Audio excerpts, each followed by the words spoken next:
Nathani, the Needle Drop Tano here, and today we're going to be talking about politics in music.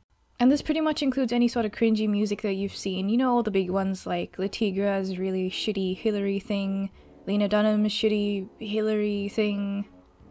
Do we see a pattern here? And those really shitty hijab songs that are coming out lately. You know, those weird ones where there's that generic rap beat that looks like I can just plop a loop in Ableton and then it suddenly just is a song. And a surprise one today, we also have this really, really horrible attempt at metal, and it's just the most un-metal thing that I've ever heard. I'm going to be paying particular attention to that in a more serious way than I will talk about the others, just because it's a genre that I really like, and there's something very specific about violence in art that I want to talk about.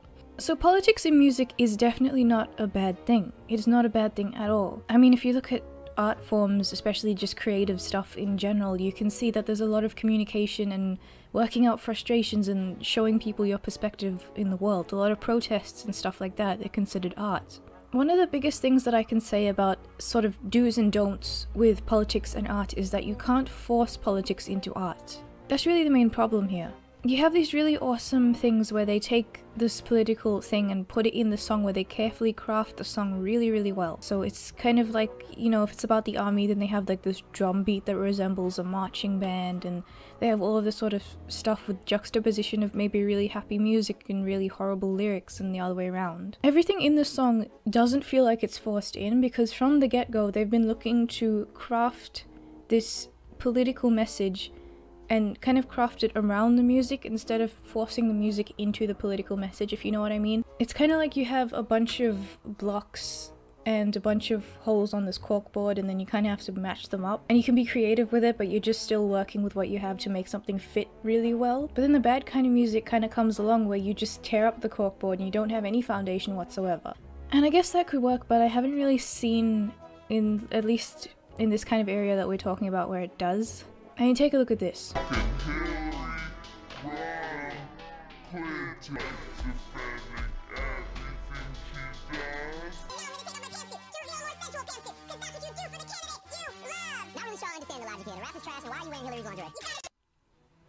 Does that really look like something that is a good thing, that is communicating anything? I guess at first I didn't really know what Lena Dunham looked like before I made that video, so this was like ages ago, and I actually thought that this was satire. A lot of people thought this was satire, talking about how stupid the propaganda looked and that kind of thing. I actually genuinely thought that this was the case, and I was about to go, yeah, this is pretty cool, this is pretty accurate, because it looks like shit, and so does the thing that it's trying to be a satire of. But then as I went on, it wasn't a satire, and it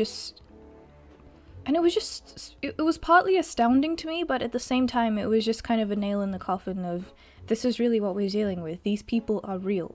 I mean, let's just kind of look at what's going on at the moment. You have this really kind of stupid rap beat, again, as I said, the blandest type of music possible. Like, they're not really trying, like it's not music. And this is another thing that I'm kind of talking about as well. You're not enjoying the medium or being passionate about the medium that you're working with. You're using it as just a platform to speak instead of trying to use it to embrace the creativity as well as using it as a platform to speak. That's kind of what differentiates a general PowerPoint slide kind of speech and a movie or a book that is widely acclaimed. I mean, even with George Orwell's just straight up essays, not counting his books, not counting 1984 or anything like that, there is a creative kind of flowy way that he uses his language. It's just him kind of working stuff out in an essay, but it reads like a story because he's still using his words creatively. It's still an art form to kind of create the kind of thought piece essays that he does. It just makes a lot of sense to do it that way.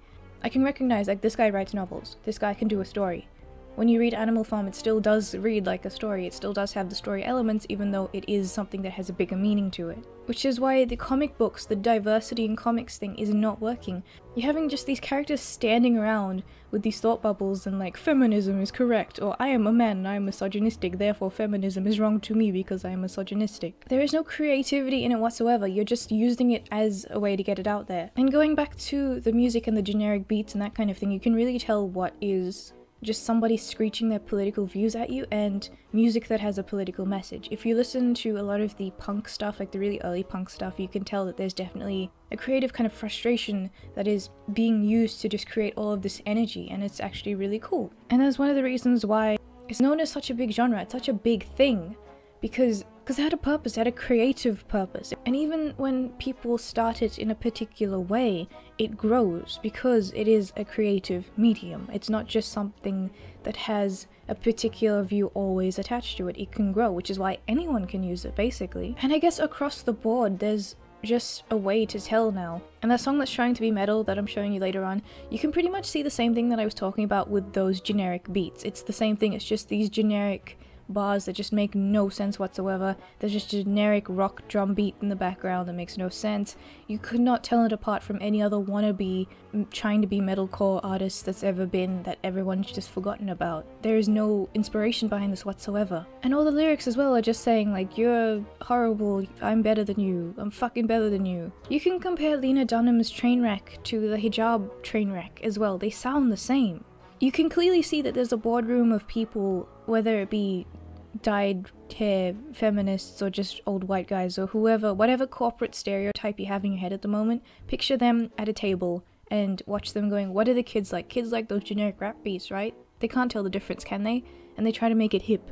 And take that image and basically move it everywhere. The guys with the wannabe metalcore, you can just see a bunch of people in a boardroom talking about how they can spread their political message to the youngsters, or to the rebels, or whatever thing that they have in their head about who listens to this music and what do you look like, and the most outdated thing you can imagine. And that's one of the biggest things that people don't really understand when they look at why their politics in this medium fails.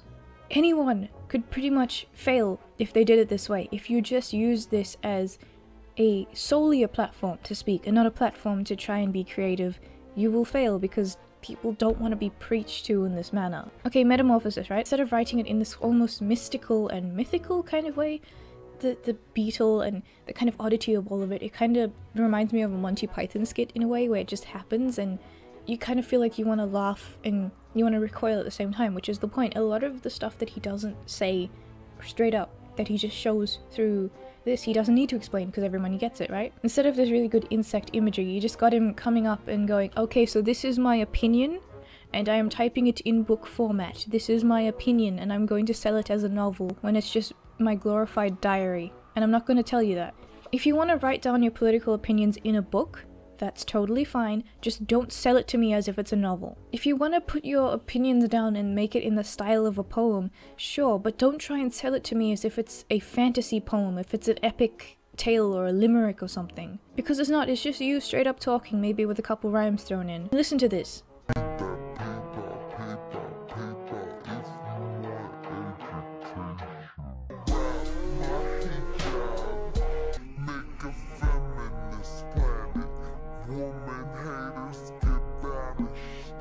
Women haters get banished. I just think it's funny how, given how horrible the religion that she's advocating for with that hijab is towards men and women, she's talking about how other people are women haters. And I could just show you a million pictures of the women who are actually being oppressed in that religion, throwing out their hijabs and everything and stamping on the ground and yelling and being free, knowing that there's such a risk that they're taking. You've all seen those before and I could just flash them up again. Well, what good will that do? And I know it's kind of a cliche to point at stuff and be like, see, only little kids are watching this.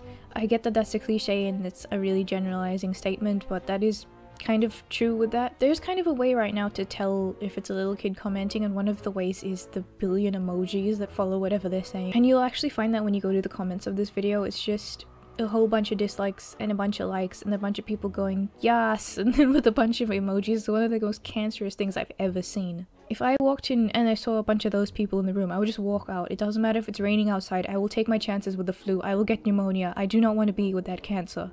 And you can clearly see that this isn't working. This is the only demographic of people that they're getting with this are just people who are already kind of in it. They're not spreading the message to anyone else, which already shows you, even if you didn't hear anything else that I was saying, it already shows you that this message is failing, that the way that they're doing it is failing, because all of the other times that politics has come out in music and it's been really good and it's spread and become its own genre and everyone's just opening their eyes to it, it doesn't look like that. The way I like to think of art from the perspective of someone who writes a lot is you come in with a particular idea, even if you have chapter by chapter planned out, you wrote a chapter plan and you have every single one written down, you will not follow that. You will not. And if you do, and if you force yourself to, you're doing something wrong. Because as you're writing, it does get a life of its own. As you are typing, you are getting out something that is completely different and it will go in a different area. I guarantee you that whether you are painting, whether you are writing a song, as somebody who does that as well, I just take out my guitar and I'm like, I'm gonna do this. And then it just comes out completely differently. It probably isn't even the same emotion that I'm trying to communicate in the lyrics. That will always happen, and you embrace that. And you can tell with these songs, sometimes when they come out with the early version, it looks different and it has its own meaning. But the new one has an equally good meaning, and you can tell it's just naturally developed. In the same way, it embraces, when you write the lyrics, it embraces the thought flow and the thought process. When you think something, you develop it into something else, and they did that with the lyrics, and then they matched it with the music. So these political opinions are naturally developed and going parallel with the creative process, and that is how you make something. It's beautiful and it's natural, and it does capture the human condition in the way that you're talking, and it connects with everyone. That is the key to making good political music. That is pretty much the key to making anything. These are obviously not the case, they're just trying to beat you over the head with what they're saying. As someone who is a fan of music, I know the term cringe is definitely overused. I used it in my last video and I wish I didn't. In itself it sounds cringy, but I really do that. I recoil. All of my creative parts of me just recoil and want to shrivel up and die because I can't believe that I use the same medium as these guys. And you know, it looks like they have no idea what they're doing, but they do. They just don't care. I'm gonna do an update video on my uni course that I'm doing, the SJW one, and by the way, it is a mandatory course that I have to do for my first year. Everyone has to do it for their first year if they're doing Bachelor of Arts. But what I'm bringing that up for is it is really the same thing, because when I get an assessment to do, there's an expectation that I have to agree with what's being said. And pretty much all of the assignments and essays and whatever from the first semester to this semester that I'm in right now have always been like, this is a TED Talk, explain what's happening in the TED Talk, and the TED Talk's just a feminist. Like, that's really it. You can go back and watch my other video on my uni course that I did when I was in my first semester, and it's just TED Talks and I was complaining about it. So that was the first one. This one is, you have a bunch of readings and then you have to summarize the readings, and all of them are on whiteness. Like, not directly on whiteness, but it mentions whiteness. Like, this one was like, Australia is white and that is why they cannot embrace diversity. So I'm oppressed. Like, that, 20 pages of that, and I have to summarize it. That was it. They only care that you are repeating their points back at them. And the only reason that they are sometimes using these studies compared to what the other subjects are doing, where they're just saying, here are all these studies because there's all this evidence on it, they just pick and choose and they give the studies to you in this one, is to seem like there's maybe some sort of evidence backing up on it, but then other times they just don't really care and they give you a TED Talk, which is completely different. And that itself has no sources either, and they're not even pretending at that point. They're like, look, just repeat this back to me, okay? That's really all they care about. Introducing politics and music in the SJW world. So what I really wanted to get to now is the main thing, and this is the really cringy rock song that I keep talking about. Let's play a bit of that.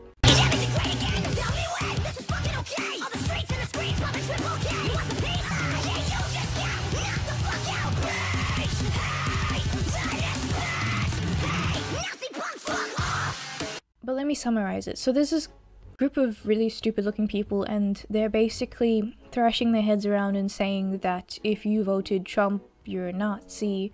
If you're a Nazi, I'm gonna kill you, and all these like genuinely violent things. And the video itself, obviously it's all a bunch of actors, but I'm going to be telling the narrative that they're telling. So there's a bunch of young people, and the singers in the song are a bunch of young people. And then there's this dude who looks older than them, and this poor guy isn't really doing anything, and they're just kind of beating him. Like, there's blood coming out of his head and everything like that. At the start, they just viciously start beating him. And that's pretty much the video. It's just them saying that they hate Nazis and then going and beating some guy. So let's talk about the idea that this type of violence makes you cool and righteous. This annoys me in particular because this song is trying to be Nazi punks fuck off by the Dead Kennedys. And by the way, even though they're trying to be metalcore, I think this is more post-hardcore. I don't really care about the genres, but I'm just saying. So, violence in music.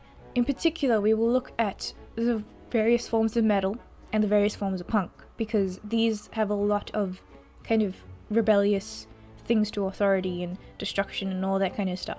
The difference between a good song that tackles violence and a bad song that tackles violence is really the target of the violence. So in a good song, you will see these caricatures of people or these buildings or these concepts. These things will always represent a concept. And even the rare occasion where they do talk about someone, it's always in a kind of almost indirect way, like this person just represents what we're talking about, not actually telling you to go and kill them. And in my opinion, that's a good song because it's demonstrating this frustration and violence and this need to destroy this particular thing, but at the end of the day, it does come off as you just expressing your dislike towards this thing and the idea that you are expressing your frustration, but you are not actually violent. That is how you get the point across, saying, I am so frustrated right now that I am feeling violent, but I will never do that because I'm a decent human being. That is how you communicate that. You make people go, you know what, I feel that way as well, but I understand that you're a decent human being and you're not threatening people, you're not going to kill people, you're just working out your frustrations just like me, and I'm going to do that through you. That's how that works. It is in a way more unrealistic violence, and it's a symbol to express these emotions in a way that doesn't actually translate to you going and punching someone in the face because you don't agree with them. And then you have bad music like this where this spoiled brats, these spoiled fucking brats beating up this random guy and they're just flat out torturing him. And obviously they are trying to copy Nazi Punk's Fuck Off, which is actually a good song. And let me illustrate to you, after the imagery that we've just described in the bad song, the lyrics, or at least some of the lyrics to Nazi Punk's Fuck Off. If you've come to fight, get out of here, you ain't no better than the bouncers, we ain't trying to be police, when you ape the cops it ain't anarchy. 10 guys jump one, what a man. You fight each other, the police state wins, stab your backs when you trash our holes, trash your bank if you got real balls. So as you see, I kind of highlighted before the entire thing about the symbol of the place and expressing you wanted to kind of trash that place instead of the person itself. Like the demographic of people who use the bank at 9 AM, go and kill all of them in particular. That's just kind of targeting someone in particular. But the symbol of the bank, the symbol of the particular structure, whatever it may be that you want to express frustration towards, that represents the entire kind of cogs and clockwork system that you hate. This is basically what they're saying, and one of the key elements here, since I use this song because we are comparing the same things here, Nazi hater kind of thing, right? We're comparing these two things because one of them is actually saying, you are violent towards people, you are not real men. We have opposites here, and one of them is bad, one of them is good, and you can see why. This one is saying, look, we are not for violence, we're not for division. Every time you do that, the people who want you to be divided are winning. And in this particular setting where they're singing this, the bank, the cops, whatever, represent that kind of higher ups and the corruption and stuff like that they wanted to talk about. And they're saying, you think that you're just this anarchist who is trying to unite all of the people together to do this particular thing. You're being violent and you're letting those people that you supposedly hate win. And that is a really good way to communicate that message. You can just read the lyrics straight up, that's what they're saying. And then you look at these guys and they're just saying that we're gonna punch you in the face and be violent to you. And again, I would think of this as some sort of satire about how stupid people are when they think that they're the opposite of something, but they're really just the other side of the horseshoe. And it's actually quite pathetic. And they can't write metal for shit. I mean, okay, they obviously are trying to go for metalcore. To me, I think, like, isn't Memphis Mayfire and Crown the Empire and all that kind of stuff metalcore? And I do kind of like those guys. I think that they're alright. Actual screeching lyrics, like death growls and stuff like that, not exactly my thing, but it does get nice on occasion, I guess. It depends on the song. I'm more into like Ghost and stuff like that. When you think of metal, that's just like, especially with the kind of orchestral stuff that's going on. And then if we branch away from all of that sort of stuff, I like stuff like Evanescence and shit like that. That's just me. But again, as I'm saying, the genre itself that they're trying to use can be used really well, and there are songs that I think are genuinely awesome songs that are pretty catchy. I really like the song The Sinner by Memphis Mayfire, and it kind of, the whole lighting and everything kind of looks like they're trying to copy that, and it's not working. They just saw something and they're like, that's cool, right? People like that. Maybe if we do that, they'll like us. And then they read the lyrics of Nazi Punk's Fuck Off and they're like, oh my god, we should do that too. And then they just didn't think it through and they didn't bother trying anymore. So I probably left out a bunch of stuff, and again, this is from my perspective mainly, which is why I focused on the ending bit a lot more than everything else. But yeah, I hope that that was at least partially interesting. And again, thank you to my amazing patrons. I'm actually working on the extra video for them that I have this week right now, so if you're a patron, you can look forward to that. And if you have a suggestion, tell me on Twitter. And other than that, I hope you enjoyed it. Here are my wonderful patrons. Toodles.